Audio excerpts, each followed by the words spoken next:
Ética é uma questão prática, sempre. Desde a filosofia grega. Só importa o que você faz, não o que você diz.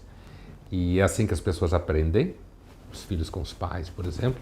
E é assim que Aristóteles define, uma ciência da prática.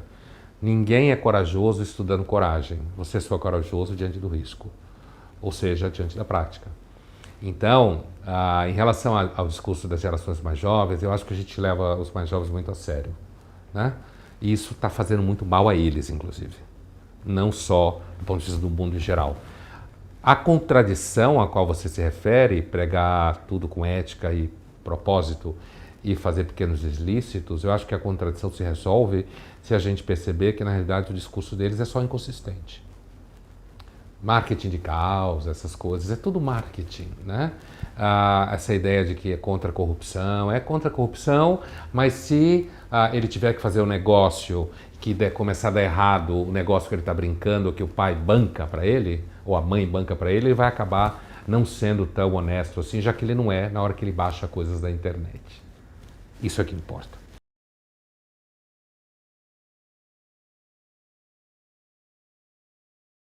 Você é relativista até a página 3. Você só relativiza aquilo que você não acha legal. Se alguém for relativizar o conceito, por exemplo, de desigualdade social e você for pobre, você vai ficar bravo, né? Então, o relativismo ele é um grande problema moral e filosófico muito sério, que não dá para resolver no jantar, inclusive onde não existam especialistas no assunto. E, assim, o fato de você ter que justificar o que você fala já é a prova de que você sabe que aquilo que você está fazendo não está certo. Então você fica buscando roubar dos ricos para dar para os pobres e coisas assim. Quando se fala que a perda de valores, tradição, hábitos deixa as pessoas perdidas, é porque os hábitos e as tradições e as práticas ancestrais e comuns é o que sustenta os valores. É por isso que estão perdidas. Quando você tem um processo modernizador de destruição de todos os vínculos de ancestralidade, não estou falando que é bonito, estou falando que é assim. As pessoas identificam certo e errado a partir basicamente de duas fontes para tornar a coisa mais rápida. Uma fonte são os hábitos e costumes, aquilo aos quais elas são acostumadas afetivamente, cognitivamente, aquilo que ela percebeu que funcionou na família, que deu resultado, que lhe é familiar, e do outro lado a partir de exame racional dos comportamentos. Então você examina e diz, olha, por exemplo, algo para ser certo tem que ter vocação universal. Se isso é certo para dois, não é. Se é certo, a vocação é universal. Se não tem vocação universal, não tem um esforço de ser para todos, já não é certo.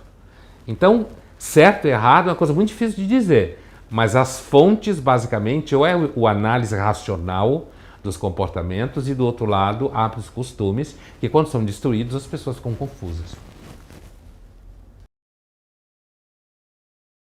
Você ser inconsistente moralmente sempre foi a forma mais fácil de você viver de alguma forma, porque viver sem responsabilidade.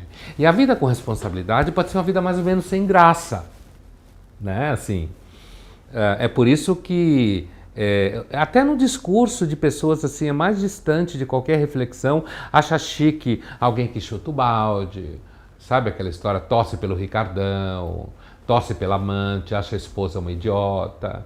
Então, assim, há uma questão de cordialidade no Brasil. O Brasil, a cordialidade privatiza o público. Então, muitos brasileiros acham chique você dar uma roubadinha. Acham que se você segue regras tem problema em casa, não está comendo ninguém, é um azedo, certo? Então, a gente tem um pouco essa dificuldade com a noção de norma por conta da cordialidade, da vocação ao informal, né?